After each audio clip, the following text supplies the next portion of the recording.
Morning, folks. Well, there you have it. Off the presses, well, off the slime that is the BBC Today programme. The Chancellor and a bunch of other cronies are all saying that they want to stay in the customs union. Well, excuse me, if we stay in the customs union, that means we won't be able to negotiate any trade deals with third parties. So the cat's out the bag. They're not even hiding the fact that there's not going to be a Brexit now. Well, they're going to do their damnedest to try and stop Brexit. And screw the people. Well, you know, if you've woken up, you'll realise anyway that that if you speak to your MP, he won't really listen to you, or she won't listen to you, because they don't represent you. They represent the constituency, which is just an area of land. They don't represent you. And they tell you they're doing it for the good of the country, but they're not. They're doing it for the good of their pockets and for the good of their friends, and that, you know, this is how the politics works. This is how modern politics works. You get some half-decent job in the government, and rather than doing what's best for the people, you'll get lobbied by big corporations, you know, big pharmaceutical or big agri businesses who spend millions and millions on lobbying MPs, and they're not allowed to bribe you anymore. That's too dangerous. So what they do is they say, well, you pass this, and when you leave politics, we'll give you a job on the board. I think you'll find that's what David Cameron's just done, and George Osborne. They've all passed legislation that has given them nice cushy directorships after being in government. Well, I think that's actually traitorous myself. I think anybody that's made any gain whatsoever from politics. Donald Trump brought in a brilliant piece of legislation, absolutely inspired, which was, if you work for him in the government, you're not allowed to take any related post whatsoever for 6 years after you've left government, which would cut all this corruption out. And it is corruption, let's face it. You know, it's like the last, I don't know what it would be, the last pleb who was in charge of agriculture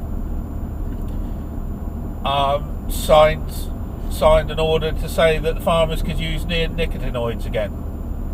Well, they've actually been proven now to block the neuroreceptors of bees and that, so, and all insects. So the insects just die. You know, they starve to death basically. But that's okay. You know, they're quite happy for that to happen, because then Monsanto can sell us some GM bees that are not susceptible to their crap that they put in the crops, what they put on the crops. Only trouble with that is that we've got something like 500 species of native bees who don't live in hives, who are lonesome, and they'll all die out. So then you're losing the biodiversity. So big businesses are directly responsible for the loss of biodiversity, and yet you see on the news and all that it's our fault because we drive 4x4s, which is absolute crap. You know, oh, we've got to stop CO2 emissions. Why? CO2 emissions are the food, the gas of life. Plants absolutely thrive on high raised CO2 levels, and when it's warm and wet like it is in Cornwall, and you've got higher CO2 levels, then the plants just go mental. You only got to look back at the dinosaur period in history. The look at the size of the plants and the creatures then, when there was high amounts of CO2 in the atmosphere and the planet was warmer. But if you look at the figures, we're actually heading into an ice age. So the only possible reason that they could have for all these global warming lies is so that they can tax us. They can get us off the land. They can move industries. See, Donald Trump pulled out of this Paris Agreement purely because America has to stop polluting. America's a big rich country. But China can carry on building coal-fired power stations for the next 13 years. So what does that tell you? You know, common sense tells you that they're trying to get rid of industry out of the US and transfer it over to China.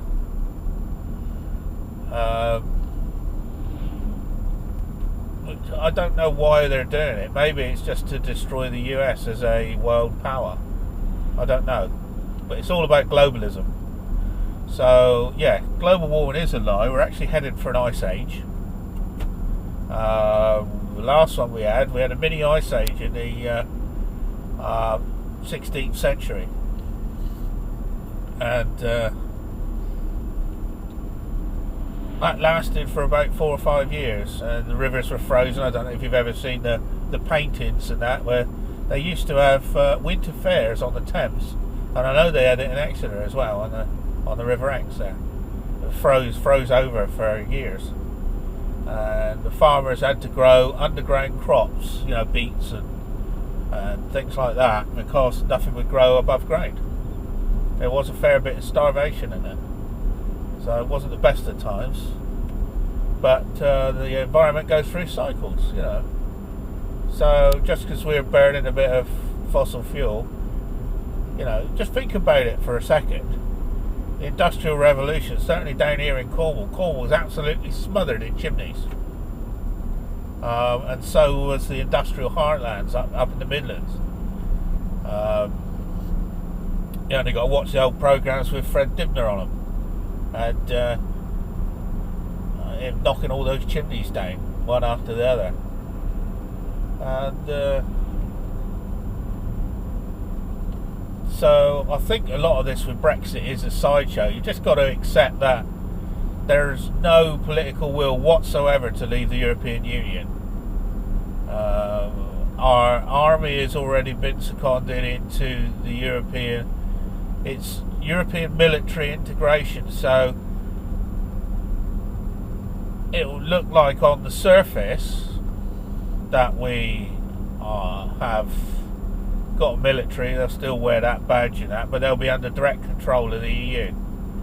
And this is happening now. I don't know if you saw UK column yesterday, but Mogherini and the head of NATO go everywhere together.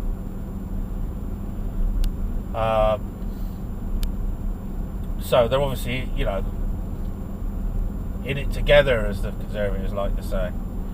Big society. So, well, I don't know what more I can say, really. But we got a joke of a government. They're busy lying to us, and the sooner you accept that, we can start doing something about it. We've got a chance to do something about it now. While these idiots are in Parliament squabbling amongst themselves. I was listening to them yesterday. It's like a bunch of children. I don't know if you guys think the same, but it's just pathetic, really. It really is like junior school. There is one person there who's got a decent set of balls, who's prepared to stand up and say, no, let's properly investigate child abuse. Let's not have these fake inquiries. Let's sort out the Bank of England and nationalise it and start printing our own money. Let's revamp the health service and kick all these private companies out of the health service. Let's invest properly in our customs people so that we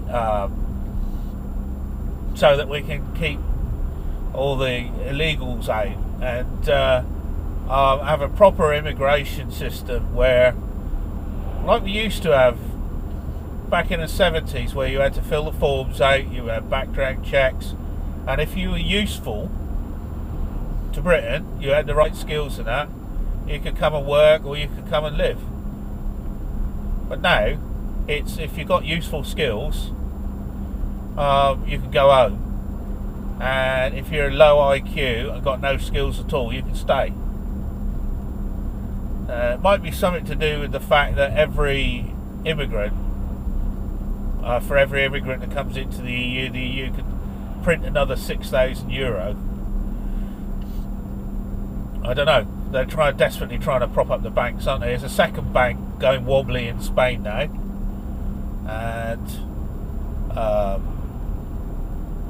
my bank, or one of my banks, wrote to me this week saying, "Oh, they try and spin it. Politicians spin their lies to try and make it sound like the truth." Well, my bank did the same this week. They wrote to me and said, "Oh, take advantage of our savings rate on your current account. Make the maximum, paying £500 a month, and that'll give you a maximum amount of interest." Blah blah blah. There's a good reason behind that, and that is all the banks in this country are bankrupt. There's a stock market crash coming and a property market crash coming, and when it does come,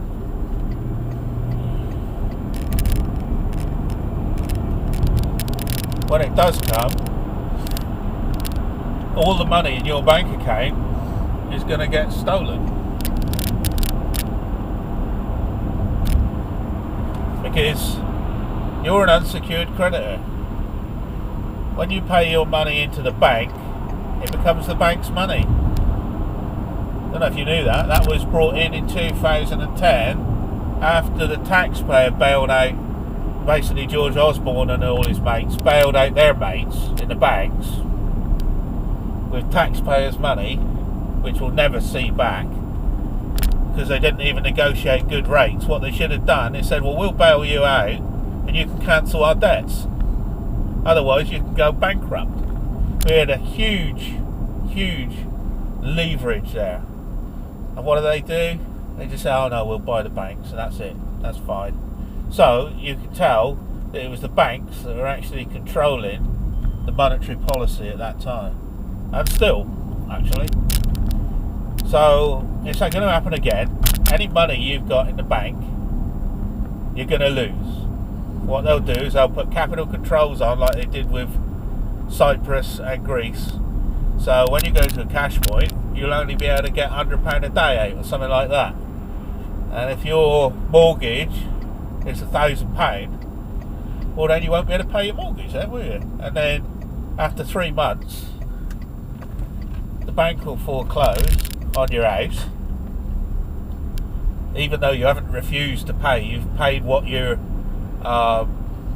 it's called a conditional acceptance. What's supposed to happen by law is you write to the bank saying, "Look, I can't really afford this at the moment, I'm going through a bit of a hard time, but here's £300 in good faith, that's all I can afford to pay at the moment." What the bank will do is they won't accept that. By law they're supposed to accept that and negotiate terms with you, but they won't accept that. And then after 3 months, they'll start foreclosure proceedings on your property. They'll claim on their insurance, so your mortgage gets paid. They get paid the full value of your mortgage. Remember, you've already paid a loan off your mortgage, so they've had that money, right? Then they'll claim on their insurance. Then they'll take you to court for possession of your house. So then they'll take your house away, and then they'll force you to keep paying the mortgage, even though you've got nothing to show for it, and you'll have a bad credit rating, so you won't be able to get another house. And the really thing that really does piss you off is you created the money in the first place with your signature. So they've lent you your money that you created, and you have to pay back double and with interest on your own money. not on their money. They didn't create the money. When you go into the bank and you say I want a mortgage, well, they just say, yeah, that's fine, and they give you a big wodge of £100,000. No. You fill out an agreement, you sign the bottom, and then you have to wait a week. And what they do is they take that agreement and they float it on the stock market as a bond, and somebody will buy that bond and say, yeah, we'll facilitate that £100,000. And what you're doing when you're paying it back is all you're doing is paying that bondholder.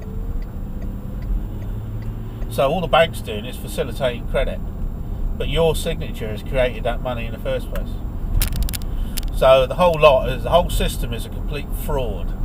But your signature was worth that £100,000. It's worth an unlimited amount. That's why they need your signature. So you want to do something about this corrupt system. Stop signing things. Sign with your real name, lowercase. Put a colon in between your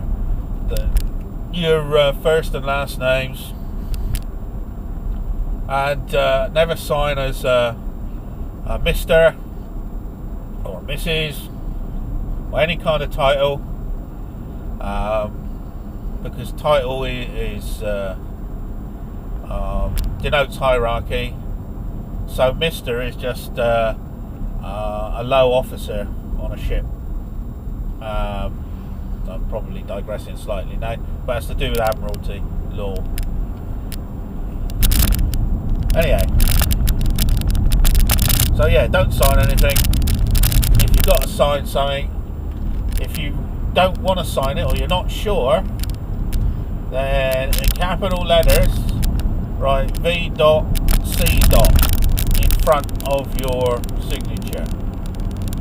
And that's Latin for under duress, and it makes the signature invalid.